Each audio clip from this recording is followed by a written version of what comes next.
Hai Sobat Desa semua, masih di pembahasan tata cara pemilihan kepala desa di masa pandemi. Di video kali ini kita bahas tahapan pemungutan dan penghitungan suara, pelantikan kepala desa terpilih, sanksi pelanggaran protokol kesehatan, serta struktur dan tugas panitia pemilihan kepala desa.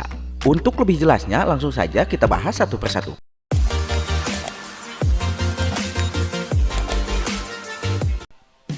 Tahap pemungutan dan penghitungan suara. Penerapan protokol kesehatan untuk tahap pemungutan suara sebagaimana tertuang dalam pasal 44D ayat 1 dengan mekanisme meliputi 1. Melakukan identifikasi kondisi kesehatan terhadap daftar pemilih tetap yang berdomisili dan beraktivitas di luar desa. 2. Tersedianya pembatas transparan pada meja panitia pemilihan kepala desa untuk menghindari terjadinya kontak langsung antara panitia dengan pemilih. 3. Menetapkan waktu pemungutan suara disesuaikan dengan jumlah pemilih. Jika pemilih tidak hadir sesuai waktu yang telah ditentukan, tetap dapat memberikan hak pilih di akhir waktu pemungutan suara. 4. Pemungutan suara wajib mempertimbangkan kondisi demografi desa, zona penyebaran coronavirus di desa 2019, serta penyusunan tata letak tempat duduk dengan memperhatikan penerapan jaga jarak. 5. Bagi pemilih yang sudah melakukan hak pilih diberikan tinta dengan menggunakan alat tetes. Dan yang keenam, berkas dokumen dan atau perlengkapan secara fisik yang disampaikan dibungkus dengan bahan yang tahan terhadap cat cair. Sebagaimana tertuang dalam pasal 44D ayat 2, saat proses penghitungan suara dihadiri oleh 1. Calon kepala desa didampingi 1 orang saksi. 2. Panitia pemilihan di desa. 3. Badan permusyawaratan desa yang terdiri dari ketua, wakil ketua, dan anggota maksimal 3 orang. 4. 1 orang perwakilan panitia pemilihan di kabupaten. 5. 1 orang perwakilan subkepanitiaan di kecamatan. 6. 1 orang perwakilan yang memiliki kemampuan di bidang kesehatan dan tim dari Satuan Tugas Penanganan Coronavirus di Sese 2019 desa. 7. 1 orang perwakilan masing-masing dari lembaga kemasyarakatan desa dan lembaga adat desa. Sebagaimana yang tertuang dalam pasal 44D ayat 3, dalam hal terdapat unsur yang tidak hadir dibuat dalam berita acara. Pelantikan kepala desa terpilih.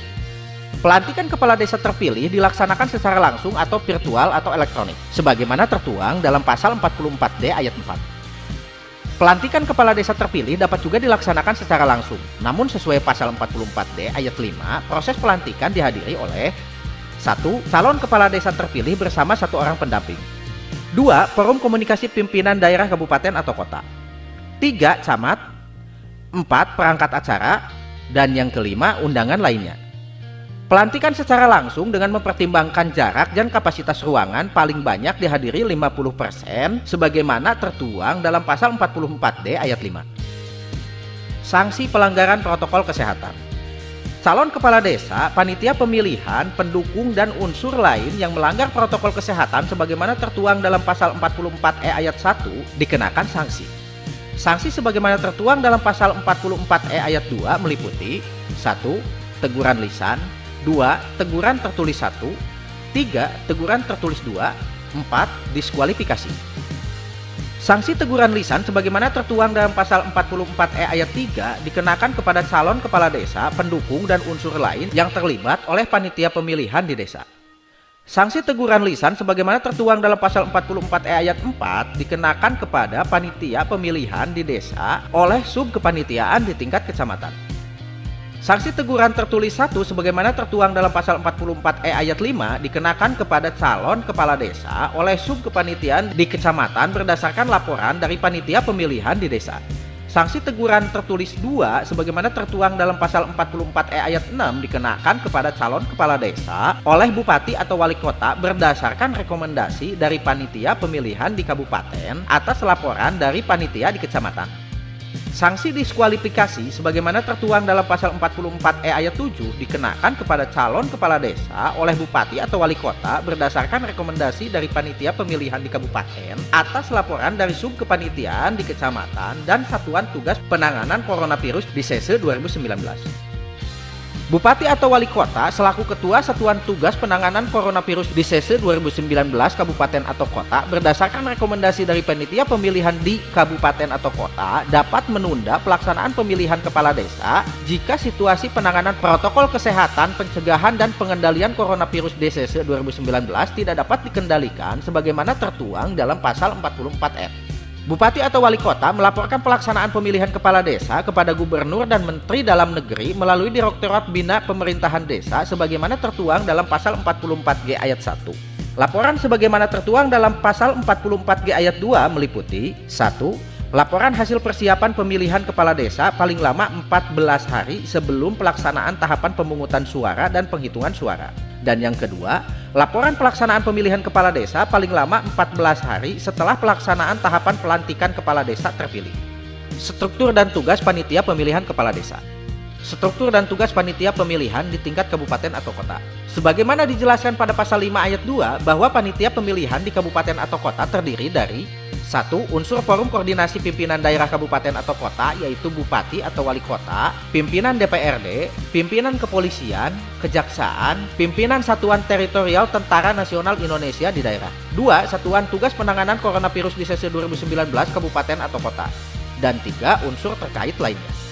Untuk tugasnya sendiri dijelaskan pada pasal 5 ayat 4 yaitu 1. Merencanakan, mengkoordinasikan, dan menyelenggarakan semua tahapan pelaksanaan pemilihan di kabupaten atau kota. 2. Melakukan bimbingan teknis pelaksanaan pemilihan kepala desa terhadap panitia pemilihan kepala desa di desa. 3. Menetapkan jumlah surat suara dan kotak suara. 4. Memfasilitasi pencetakan surat suara dan pembuatan kotak suara serta perlengkapan pemilihan lainnya. 5. Menyampaikan surat suara dan kotak suara dan perlengkapan pemilihan lainnya kepada panitia pemilihan. 6. Fasilitasi penyelesaian permasalahan pemilihan kepala desa di kabupaten atau kota. 7. Melakukan pengawasan penyelenggaraan pemilihan kepala desa dan melaporkan serta membuat rekomendasi kepada Bupati atau Wali Kota. Dan yang ke-8 melakukan evaluasi dan pelaporan pelaksanaan pemilihan. Ketentuan mengenai tugas panitia pemilihan tingkat kabupaten sebagaimana dimaksud pada angka 3, 4, dan 5 pelaksanaannya dapat ditugaskan kepada desa yang diatur dengan peraturan bupati atau wali kota. Struktur dan tugas panitia pemilihan di tingkat kecamatan. Sebagaimana dijelaskan pada pasal 5 ayat 3 bahwa panitia pemilihan di kecamatan terdiri dari 1. Unsur forum koordinasi pimpinan kecamatan, yaitu camat, pimpinan kepolisian, pimpinan kewilayahan Tentara Nasional Indonesia. 2. Satuan Tugas Penanganan Coronavirus Disease 2019 Kecamatan. 3. Unsur terkait lainnya. Untuk tugasnya sendiri, sebagaimana dijelaskan pada pasal 5 ayat 5 yaitu 1. Melakukan sosialisasi dan edukasi protokol kesehatan dalam melaksanakan pemilihan kepala desa kepada panitia pemilihan di desa, calon kepala desa, masyarakat desa, dan Satuan Tugas Penanganan Coronavirus Disease 2019 desa serta unsur terkait. 2. Mengawasi penerapan protokol kesehatan dalam pemilihan kepala desa. Dan yang ketiga, penyampaian hasil pengawasan penerapan protokol kesehatan dalam pemilihan kepala desa kepada ketua panitia pemilihan di kabupaten atau kota. Struktur dan tugas panitia pemilihan di tingkat desa.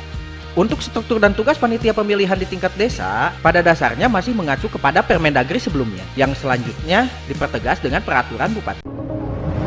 Jika video ini memberikan manfaat, maka dukung kami untuk terus bisa berbagi dengan menekan tombol subscribe dan aktifkan juga tanda loncengnya agar sobat tidak ketinggalan video terbaru dari kami.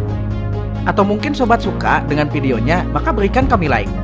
Bila terdapat kesalahan, kekurangan, atau mungkin kritik dan saran, sampaikan kepada kami dengan menuliskannya di kolom komentar di bawah ya.